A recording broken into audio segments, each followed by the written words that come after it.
बिस्मिल्लाहिर्रहमानिर्रहीम अस्सलाम वालेकुम। मैं आपका दोस्त गुलाम मुर्तज़ा, तुसी देख रहे दोस्तों मुर्तज़ा टीवी।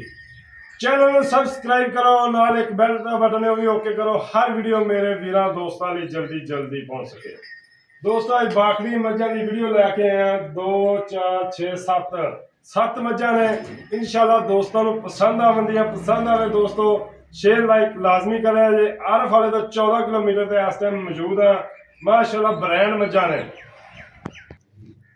माशाल्लाह पहले नंबर वाली मझ खूबसूरती मझ की चेक करो। कुंडा सिंह काली शाह मझ नाल नाल डिटेल भी दसांगे भाई होरां नूं। माशाल्लाह चेक करो बड़ा खूबसूरत है काली शाह मझ है। एक हड्डी की मझ मुठ मुठ का थन है माशाल्लाह थल्लों कमाल है।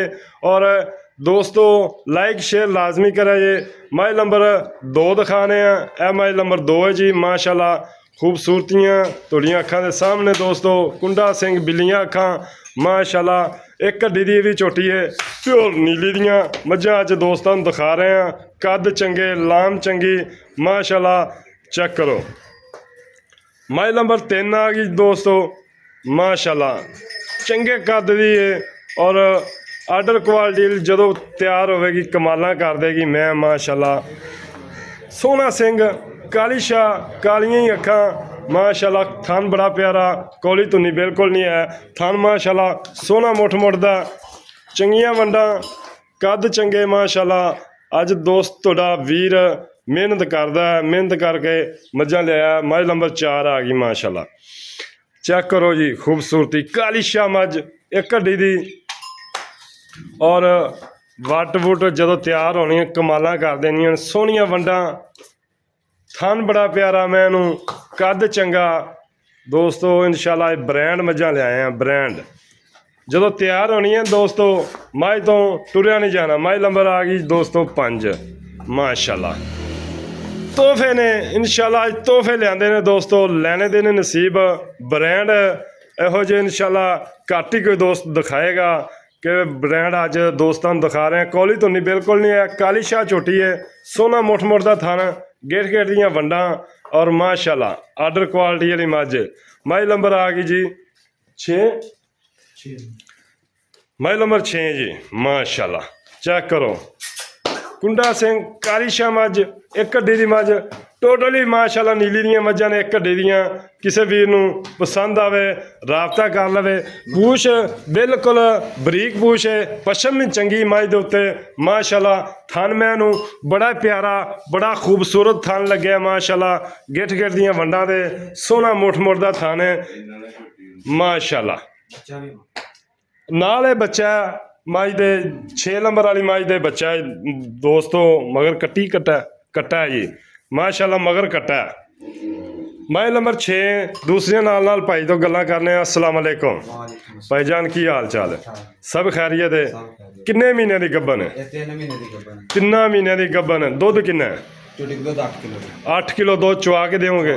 8 किलो दुध 3 महीने की गब्बन मगर बच्चा माशाल्लाह। अच्छा इहदी प्राइस 6.5 मंगते हैं 6 दी दे दे 6 दी प्यार मोहब्बत होएगा हो जाएगा थोड़ा बहुत होएगा। लो जी 3 महीने की गब्बन 8 किलो दुध मगर बच्चा माशाल्लाह मझ जो तैयार होनी है मैं 10 लाख की बननी है आ बच्चा ही मगर। अच्छा मझ नंबर आ गई जी 5 किन्ने महीने की गब्बन है जी? ये भी 3 महीने की गब्बन है जी माशाल्लाह। ये भी जी 3 महीने की गब्बन है 3 किलो दुध। इहदे पैसे किन्ने? मई का 4.5 प्यार मोहब्बत शामिल है जी। मझ नंबर आ गई जी जनाब 4 ये 4 महीने की गब्बन माशाल्लाह। अच्छा दुध इहदे कोल 4 किलो दुध 4 महीने की गब्बन है। चेक करो प्योर नीली दी पशम देखो लम्मी देखो मझ कद चंगा मझ माशाल्लाह हीरा। अच्छा इहदी की प्राइस? ये भी 4.5 ये भी 4.5 दी प्यार मोहब्बत शामिल है जी ठीक है। मझ नंबर 3 आ गई जी। ये किन्ने महीने की गब्बन? 3 महीने ये 3 महीने की। दुध किन्ना है? दुध को हैगा 8 किलो राती चोई है 8 किलो दुध है जी। इहदे थल्ले 11:30 में चोई 11:30 बजे चोई है राती। अच्छा 8 किलो दुध ਤਿੰਨਾਂ 4 ਮਹੀਨਿਆਂ ਦੀ 3 ਮਹੀਨੇ ਦੀ 3 ਮਹੀਨੇ ਦੀ। ਇਹਦੀ ਕੀ ਪ੍ਰਾਈਸ ਇਹਦਾ ਫਾਈਨਲ 3,80,000 3,80,000 ਇਹਦੇ ਵੀ ਪਿਆਰ ਮੁਹੱਬਤ ਹੈ ਥੋੜਾ ਬਹੁਤਾ ਹੋ ਜਾਏਗਾ। ਮਾਈ ਨੰਬਰ ਆ ਗਈ ਜੀ 2 ਅੱਛਾ 4 ਮਹੀਨਿਆਂ ਦੀ ਗੱਭਣ 3 ਕਿਲੋ ਦੁੱਧ ਦੇ 3 ਕਿਲੋ ਮਾਸ਼ਾਅੱਲਾ 4 ਮਹੀਨਿਆਂ ਦੀ ਗੱਭਣ ਹੈ ਜੀ। ਦੁੱਧ ਹੈਗਾ 3 ਕਿਲੋ। ਥਣਾ ਦੀ ਗਾਰੰਟੀ ਹੋਏਗੀ, ਕੋਈ ਛੱਟਾ ਫਾਰਾ ਕੋਈ ਨਹੀਂ ਹੋਏਗਾ ਇਨਸ਼ਾਅੱਲਾ। ਪਾਸ ਕਰਕੇ ਲੈ ਜਾਵੇ ਕੋਈ ਵੀ ਦੋਸਤ ਆਵੇ ਇਨਸ਼ਾਅੱਲਾ। ਇਹ ਇਹਦੀ ਪ੍ਰਾਈਸ ਕੀ ਇਹ ਮੈਂ ਦਾ 300 3,70,000। ਇਹ ਮੱਝ ਜੀ ਦੋਸਤੋ ਮੈਂ ਸੇਲ ਕਰ ਦਿੱਤੀ ਹੈ। 6 ਮਹੀਨੇ ਇਹ 6 ਮਹੀਨਿਆਂ ਦੀ ਗੱਭਣ ਸੀ। ਇਹ ਮੱਝ ਚੋ ਕੇ ਹੁਣ ਚੋ ਲਈਏ, ਚੋ ਕੇ ਪਾਸ ਕਰਾਤੀ, ਇਹ ਸੇਲ ਹੋ ਗਈ। ਇਹ ਮੱਝ 5 ਲੱਖ ਦੀ ਸੇਲ ਹੋ ਗਈ। ਇਹ ਦੋਸਤੋ ਮੱਝ 5 ਲੱਖ ਦੀ ਸੇਲ ਹੋ ਗਈ। ਕਿੰਨੇ ਮਹੀਨਿਆਂ ਦੀ ਗੱਭਣ ਸੀ 6 ਮਹੀਨੇ 6 ਮਹੀਨਿਆਂ ਦੀ ਗੱਭਣ ਸੀ। ਦੁੱਧ ਹੈਗਾ ਸੀ 6 ਕਿਲੋ 6 ਕਿਲੋ ਦੁੱਧ 6 ਕਿਲੋ ਦੁੱਧ ਸੀ। ਇਹ 5 ਲੱਖ ਦੀ ਸੇਲ ਹੋ ਗਈ। ਬਸ ਉਹਨੇ ਕਿਰਾਇਆ ਛੱਡ ਦਿੱਤਾ, ਪਿਆਰ ਮੁਹੱਬਤ ਥੋੜਾ ਜਿਹਾ ਕੀਤਾ ਭਾਈ ਹੋਰਾਂ ਨਾਲ। ਇਨਸ਼ਾਅੱਲਾ ਕਿਸੇ ਵੀਰ ਨੂੰ ਪਸੰਦ ਆਵੇ ਲੋਕੇਸ਼ਨ ਆਰਫਲਾ ਜ਼ਿਲ੍ਹਾ ਪਾਕਪਤਨ। Phone number 0344 69 80 676 0314 36 76 864। ਕਿਸੇ ਵੀਰ ਨੂੰ ਪਸੰਦ ਆਵੇ ਰਾਬਤਾ ਕਰ ਸਕਦਾ।